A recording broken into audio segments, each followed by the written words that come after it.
You just realized your business needed to hire someone yesterday. How can you find amazing candidates fast? Easy. Just use Indeed. Stop struggling to get your job post seen on other job sites. With Indeed sponsored jobs, your post jumps to the top of the page for your relevant candidates, so you can reach the people you want faster. According to Indeed data, sponsored jobs posted directly on Indeed have 45% more applications than non-sponsored jobs. Don't wait any longer. Speed up your hiring right now with Indeed.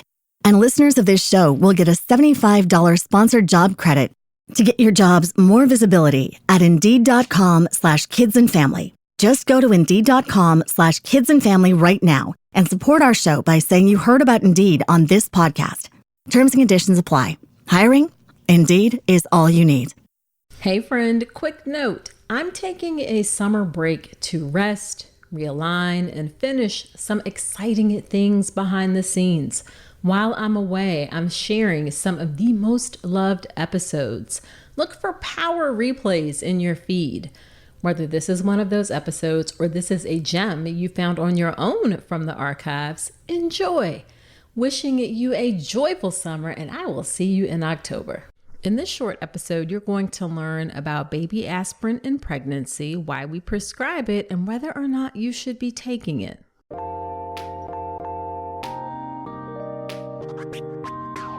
Welcome to the All About Pregnancy and Birth podcast. I'm Dr. Nicole Calloway Rankins, a board-certified OBGYN who's been in practice for nearly 15 years.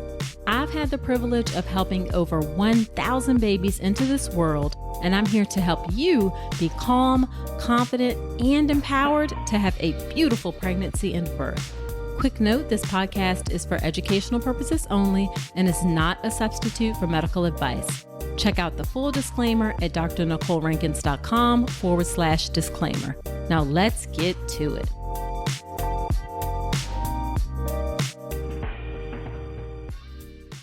Hello there. Welcome to another episode of the podcast. Whether you are a new listener or you've been here before, I am so grateful you're spending some time with me today. So I want to talk about baby aspirin in pregnancy because I get asked about this quite a bit. And the short answer to why baby aspirin is prescribed in pregnancy and is it safe is yes, it's safe, and it's prescribed in order to reduce the risk of preeclampsia. So what exactly is preeclampsia? Preeclampsia is a potentially dangerous complication in pregnancy that is characterized by high blood pressure. If that top number for the blood pressure, the systolic blood pressure, is above 140, or 140 or above, that is concerning. If it's 160 or above, that is very concerning. If the diastolic blood pressure, the bottom number for the blood pressure, is 90 or above, or 110 and above, that's very concerning as well. Preeclampsia usually begins after 20 weeks of pregnancy, and it's in women whose blood pressure was previously normal. And the issue with preeclampsia is that it can lead to serious and, in rare cases, even fatal complications for both moms and babies. Now, I talked about how it's characterized by high blood pressure. Again, that top number being 140 or above. At 160 is very concerning. 90 or above is concerning. 110 or above is very concerning for the bottom number. There can also be protein in the urine. And then the thing about preeclampsia is that it can affect other organ systems in the mom's body. It can cause decreased blood platelets. Platelets are what help our blood clot. And in the severe form of preeclampsia, these will be decreased. Severe preeclampsia can affect the kidney, can affect the liver, can affect the lungs, and can affect the brain. Now, in addition to blood pressure and the protein in the urine, some other symptoms that may be concerning for preeclampsia. It doesn't mean that you have preeclampsia, but if you have these, then you do need to be mindful of what your blood pressure is. If you have new changes in your vision, like blurred vision or spots in your vision, that's concerning. If you have a headache that is different than what it has been and it is not relieved by taking over-the-counter medicine like Tylenol, then that is concerning. If the headache is relieved or gets better by taking Tylenol, then generally that is not as concerning for preeclampsia. But if it sticks around despite taking medication, that's concerning. If you have pain in the upper part of your belly, that can be a sign of the more severe form of preeclampsia. That can be a sign that it is affecting the liver. Swelling used to be a more prominent symptom of preeclampsia, but it's not considered quite so prominent anymore because swelling in pregnancy, especially towards the end of pregnancy, is extremely common. So you can have swelling of the face, hands, and feet with preeclampsia, but that doesn't get our alarm bells going up as much.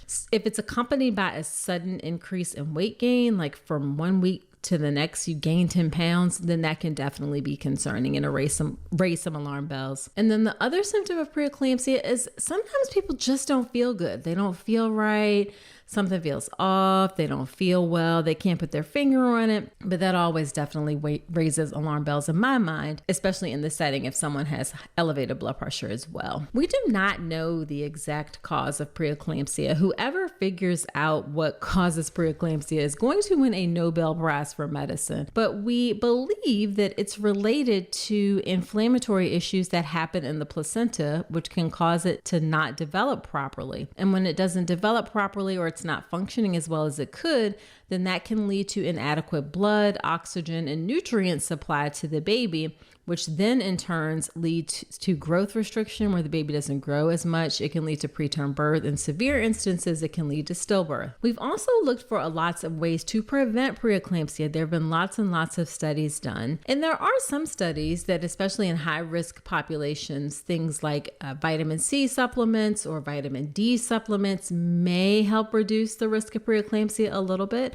But the thing that has been shown to most consistently reduce the risk of preeclampsia is low-dose aspirin during pregnancy. So that is going to be 81 milligrams a day of aspirin. That's a baby aspirin. And it has been shown to reduce the frequency of preeclampsia as well as some of the related adverse events like preterm birth and growth restriction by 10 to 20%. So that's a pretty big reduction.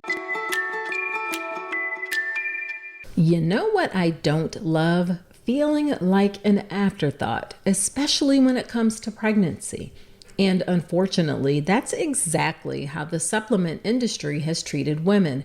Most prenatal vitamins haven't even been clinically tested, but Ritual is changing that. Ritual's Essential Prenatal is the #1 best-selling prenatal and the only leading one backed by its own 24-week human clinical trial. It delivers key nutrients like folate and vitamin D, and it's made with traceable ingredients, third-party tested and designed to be gentle on the stomach. As an OBGYN, I've seen how hard it can be to find a prenatal that checks all the boxes: clinical testing, quality ingredients, and transparency. Ritual is doing things differently, and I am here for it. Don't settle for less than evidence-based support. Get 25% off your first month at ritual.com/Dr. Nicole.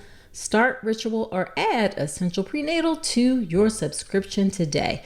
That's ritual.com/Dr. Nicole for 25% off. Now, that low-dose aspirin should be started after 12 weeks and ideally before 16 weeks. So sometime between 12 and 16 weeks, and then continue daily until delivery. If you are beyond 16 weeks and you realize after listening to this episode that you probably should be on a baby aspirin, then it's still fine to start it. But we know that the benefits are best when it's started between 12 and 16 weeks. In the United States, we do low-dose aspirin. That's 81 milligrams per day. Sometimes people will say if you're a particularly high risk, do 2 doses or 2 baby aspirin a day, I should say. And there are some studies that show that different doses of aspirin are effective. The actual ideal or best dose for aspirin during pregnancy actually has not been well established, but there's definite evidence that low dose aspirin works and it's easy, it's readily available. But you might find some doctors who say that you should take 2 baby aspirin a day. That's not unheard of and not inappropriate based on the data that's out there. So who should take low dose aspirin or aspirin during pregnancy? So if you have one or more of the following risk factors, then you should be taking a baby baby aspirin during pregnancy. If you have a personal history of preeclampsia, if you're carrying more than one baby, so twins, triplets, or etc. If you have high blood pressure that was present before pregnancy, so chronic hypertension, even if you are not taking medication for that blood pressure during this pregnancy, you should be on a low-dose aspirin. If you had diabetes that was present before pregnancy, whether that's type 1 or type 2, you should be on a low-dose aspirin. If you have kidney disease or an autoimmune disease like lupus, antiphospholipid antibody syndrome, rheumatoid arthritis, then you should be on a low-dose aspirin during pregnancy. So just one of those things qualifies you to take it. History of preeclampsia, carrying more than one baby, high blood pressure that was present before pregnancy, diabetes before pregnancy, kidney disease, or autoimmune disease. Now, if you have 2 or more of the following risk factors, and I think a good number of our population or a good number of people will fall into this category, then you should also be taking a baby aspirin to reduce your risk of preeclampsia. So 2 or more of the following: having your first baby, your body mass index is greater than 30, so you're considered obese. If you have a family history of preeclampsia, like your mother or your sister had preeclampsia, if you are Black, and that's more of a proxy for the underlying racism and stress in our system, as opposed to like Black itself being a risk factor. If you are 35 years or older, if you have a personal history, you yourself, like you were low birth weight when you were born, or you were small when you were born, if you've had a previous poor pregnancy outcome, so maybe you had a preterm birth, then you should consider baby aspirin. If it's been 10 years in between your pregnancy, that also increases your risk. So if you have that and one of the other factors, then you should take a baby aspirin. Also, if you have undergone in vitro fertilization in order to get pregnant, then baby aspirin is appropriate for you. So for this second category, it's 2 or more of the following: having your first baby, obesity, a family history of preeclampsia like in your mother or sister, Black, being 35 or older, having some personal risk factors, previous adverse pregnancy outcomes, a greater than 10-year interval in between pregnancy, or in vitro fertilization, then you too should be taking a baby aspirin during pregnancy. And again, that's start it between 12 and 16 weeks and take it till the end. The short-term safety of low-dose aspirin use in the second and third trimesters is very well established. And it also appears to be safe in the first trimester as well. We haven't seen any increased risk of miscarriage or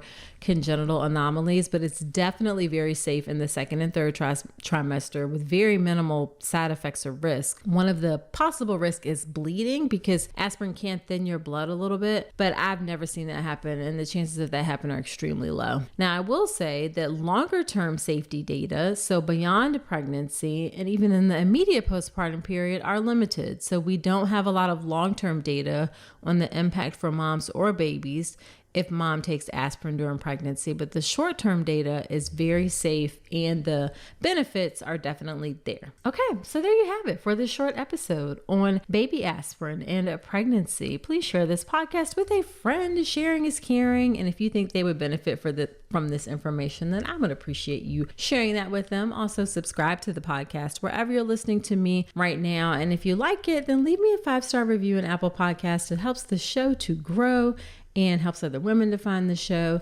And let me know on Instagram. You can shoot me a DM there if you have any more questions about baby aspirin and pregnancy. I'm on Instagram at Dr. Nicole Rankins. Instagram is also a great place to get bite-sized nuggets of helpful information about pregnancy and birth as well. So that's it for this episode. Do come on back next week, and remember that you deserve a beautiful pregnancy and birth.